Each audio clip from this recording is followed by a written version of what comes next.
Those crunchy gray stones piled up under every railroad track in America. You know, the ones you pretend to balance on. The ones that get in your shoes when you cut across the tracks. Those rocks are doing 6 industrial jobs at the same time, and the railroad spends billions of dollars buying them. The rock star of railroading. The proper name for those rocks is railroad ballast. The word ballast comes from old shipbuilding, where heavy material in the bottom of a ship kept it stable in the water. Railroads borrowed the word because the rocks do basically the same thing for the track. They keep it stable, in place and pointed straight. Without ballast, a train would shake itself off the rails inside a mile. These rocks look like cheap landscaping fill, but every single piece of ballast in a railroad bed has been chosen, tested, mined, crushed, sorted and trucked to the site at staggering cost. A single mile of mainline track requires roughly 3,000 tons of ballast. Multiply that by 140,000 miles of railroad in the United States, and you start to understand why this is a multi-billion-dollar industry that nobody thinks about. The rock layer under your morning commuter train is more expensive than most people's houses. Job 1, spreading the load.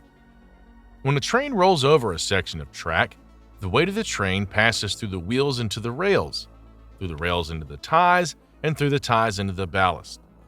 That last step is where the magic happens. A single loaded freight car can put 36,000 pounds of force into one little contact patch. If that force went straight into the dirt would collapse under it within days. The ballast spreads the load sideways across a wide area, so the ground underneath only sees a fraction of the pressure. It's the same trick a snowshoe uses to keep it from sinking into powder. Take a sharp pressure on a small area and turn it into a gentle pressure on a big one. Without ballast, every train would punch a hole into the ground. The ties would sink, the rails would warp, and the whole thing would collapse like a Jenga tower in a hurricane. The rocks are the entire reason a train can run on dirt at all. Job 2, holding the ties still. When a train accelerates, the wheels push backward on the rail. When a train brakes, the wheels push forward. When a train goes around a curve, the wheels push outward. All of those forces try to move the ties sideways, lengthwise, and up. The ballast packs in around the ties from every direction and holds them in place against all of that. The angular shape of the stones is the key here. If ballast were made of round river rocks, the ties would just plow through them like a boat through water. Angular crushed stone interlocks with itself, and every stone has sharp edges and corners, and those corners catch on the corners of every other stone. The whole pile turns into a rocky version of Velcro. Push on one stone and it pushes back through the network of all the other stones touching it. That interlocking is also why ballast is so loud when you walk on it. The stones grind against each other instead of sliding, and they're designed not to slide. Job 3, get this water out. Water is the enemy of every piece of infrastructure ever built. If water gets trapped under a track, it freezes in winter, expands, and lifts the ties out of position.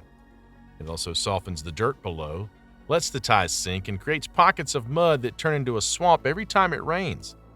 So the ballast does something simple and brilliant. It drains. Crushed stone has huge gaps between the stones. Water that lands on the track falls down through the ballast in seconds, runs out the sides, and ends up in the ditch beside the rails. The track itself stays mostly dry. After a torrential rainstorm, a properly built ballast bed will be wet for an hour and dry again before lunch. Compare that to a dirt road, which stays muddy for days. The reason railroad tracks survive thunderstorms that shut down highways is because the rocks are working as a giant sieve. The water can never sit still long enough to cause problems. Angular for a reason. People assume any rock will do. It will not. Round stones, river stones, pebbles, smooth gravel, none of them work for ballast. They're too slippery. They roll past each other instead of locking together. A pile of round stones acts like a pile of marbles. Push on it and the whole pile shifts. Put a train on it and the track moves around like the world's heaviest shopping cart. Crushed stone is mined from a quarry, broken into chunks, and then run through a crusher that produces sharp, angular pieces with rough surfaces. The angles do the work. Each piece has a flat face here, a corner there, a ridge somewhere else. When they all pile together, they create a structure that behaves more like a single rigid block than a pile of loose rocks. You can dig a hole in a good ballast and the walls of the hole will hold their shape. Try that with marbles. Try that with peas. Structurally, the ballast pile is a solid, even though it's made of millions of separate stones. The granite premium. Not every rock makes good ballast. The best ballast is hard, dense, and resists weathering. Granite is the gold standard. Basalt and trap rock are close behind. Limestone gets used in some regions because it's cheap, but it wears down faster. Sandstone is basically useless because it crumbles under traffic. The railroads pay extra for the good stuff because cheap ballast turns into expensive maintenance. The hardness of the rock determines how long the ballast lasts. Every time a train rolls overhead, the ballast vibrates. The stones grind against each other, and tiny chips break off. Over years, those chips build up as a fine powder called fines, which clogs the gaps between the stones and ruins the drainage. Soft ballast generates fines faster. Hard ballast lasts longer between cleanings. So a smart railroad spends more up front on granite or basalt and saves money over the 20 or 30-year life of the ballast bed. The tamping machine. When ballast is first laid down, it has to be packed tightly under the ties so the rails sit at the exact correct height and angle. This is done with a giant machine called a tamper, which has hydraulic arms that plunge down into the ballast, vibrate at high frequency, and squeeze the stones tightly around the bottom of each tie. The process makes a sound like 1,000 jackhammers having a fight. Modern tampers are entire trains in and of themselves, costing millions of dollars with onboard computers that measure the exact position of every rail and lift the ties up while packing fresh ballast underneath. The whole operation runs at maybe a few hundred feet per hour, but the result is a track surface accurate to less than half an inch over miles of distance. The reason your high-speed train glides smoothly is because a tamper spent days getting every stone in the right place. That tamper has more software than most cars sold today, and its only job is to push rocks around with extreme precision. The day the rocks die. Ballast doesn't last forever, though. Over time, fines build up and stones get rounded by abrasion, dirt blows in from outside, and the whole layer starts to behave more like compacted clay than crushed stone. This is called fouled ballast. It does the opposite of fresh ballast. It traps water, it shifts under load, it lets weeds grow, and it costs the railroad money and extra maintenance. When ballast gets fouled, the railroad sends in another monster machine called a ballast cleaner. This thing literally scoops the old ballast out from under the track, runs it through a giant shaker that separates the good stones from the dust, dumps the dust onto a side belt, and pours the clean stones back where they were. Fresh ballast is added to top off the level, and the whole operation looks like a science fair project from hell, but it's one of the most efficient maintenance technologies ever invented. You can clean miles of track per night without ever pulling up the rails. The color debate. Most ballast is dark gray to black, which is partly a coincidence of the rocks they pick and partly intentional.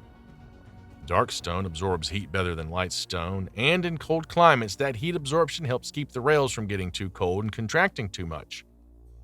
There are arguments about whether this matters much in practice, but the dark color is also useful because it makes contamination easier to spot. If a white powder appears on the dark ballast, it means concrete dust from a derailed cement car. If brown stains show up, it means oil from a leaking journal. If green growth appears, it means the herbicide team needs to come through. The dark background is basically a giant inspection screen. There are also lighter colored ballasts in some regions, especially where local stone is naturally pale. The preference is the same. The color difference is mostly cosmetic.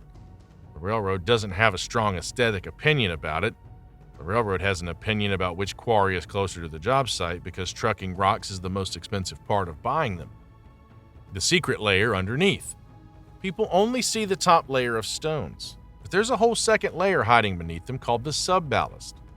This is a layer of smaller, finer crushed material, usually about 6 to 12 inches deep, that sits between the angular top stones and the actual dirt of the ground below.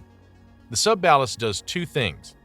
It fills the gap where the main ballast meets the soil, and it acts as a final filter to keep the dirt below from migrating up into the gaps and fouling the good stones.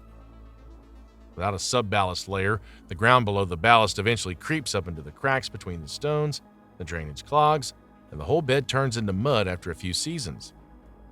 With subballast, the upper stones stay clean for decades because nothing from below can get past the buffer zone. It's kind of like the bottom of a sandwich, holding everything together while the toppings get all the attention. The good stones get photographed by trained fans, the subballast gets ignored by everyone, even though it's the reason the upper layer survives. Sound and vibration. A train weighing thousands of tons is loud, and the vibration alone can rattle windows hundreds of feet from the tracks. Ballast helps muffle some of that. The stones absorb sound and shake against each other, dissipating a portion of the vibration as heat and dust. Without ballast, the noise of a passing train would be even worse than it already is, and the ground vibration would travel further into nearby buildings. This is one reason modern high-speed rail in places like Japan and Europe has experimented with slab track, which replaces the ballast with a continuous concrete base. Slab track is more precise, lasts longer, and needs less maintenance, but it's louder. The vibrations travel through the concrete more cleanly, and nearby buildings hear every passing train through the floor. American railroads have stayed mostly with ballast because the noise difference matters when you're running freight at night through small towns. The rocks may be old technology, but they remain the best sound damper anybody's invented for moving thousands of tons of steel quietly. The weed problem. Vegetation's another reason ballast has to be the right shape and size. Weeds love damp soil with light. They hate dry, shifting, angular rock with no organic matter and constant vibration. A clean ballast bed is basically a hostile environment for plant life, and that's on purpose. If weeds grow on a track bed, the roots trap moisture, the leaves hold debris, and the whole bed turns into a slow-motion compost pile that fouls the drainage. The railroad still has to chemically treat the ballast every year to kill any plants that manage to get a foothold. Specialized spray trains, often called weed killers, roll along the track once or twice a season and dump herbicide directly onto the rocks. The ballast itself does most of the work, but the spray train catches anything tough enough to survive in spite of the rocks. Together they keep the track bed bare, which is the only way a steel track can stay safe in a world where nature wants to grow grass over everything humans build. The stuff before stones. Early railroads in the 1830s and 1840s didn't understand any of this. They laid their wooden ties directly on dirt, on sand, sometimes on cinders left over from the locomotive ash pits. The result was a constant nightmare. Tracks shifted under load, drainage failed, ties rotted in standing water, and the whole bed had to be rebuilt every few years. Crews learned the hard way, one washed out section at a time, that what was under the track mattered more than the rails themselves. By the late 1800s, the formula was settled. Angular crushed stone, deep enough to spread the load, sloped on the sides to shed water, packed under the ties for stability. That same recipe is in use today, almost unchanged in over a century. A few materials have been refined. The machines that lay and clean the ballast have gotten huge and precise, but the fundamental idea is exactly what those Victorian engineers worked out by trial and error. If something has not changed in 150 years, it's usually because nobody's found anything better. The rocks are forever. Why you can't substitute gravel. People driving past the track sometimes wonder why the railroad doesn't just use pea gravel or driveway gravel, which is way cheaper. The reason's everything we just talked about. Pea gravel is round, it doesn't interlock, it shifts under load, and it would let the track sink and warp inside a week. Driveway gravel's too fine. It packs into mud when wet, it loses its drainage, and it traps water against the ties. Cheap solutions in railroading are often how you derail a train and lose $1 billion in litigation. Granite at $18 a ton is the bargain. Pea gravel at $6 a ton is the disaster. So next time you walk near a track and your foot crunches into that sharp gray pile, remember the rocks aren't random. They were chosen for their angles, their hardness, their drainage, their thermal properties, and their resistance to grinding. They're spreading tens of thousands of pounds of force into the ground gently, holding the ties motionless against every direction of pressure, draining stormwater in seconds, blocking weeds, dampening vibration, and giving inspectors a clean background to spot trouble. The rocks are the most overworked employees on the entire railroad, and they cost a fortune. Step carefully. Those stones have earned their place.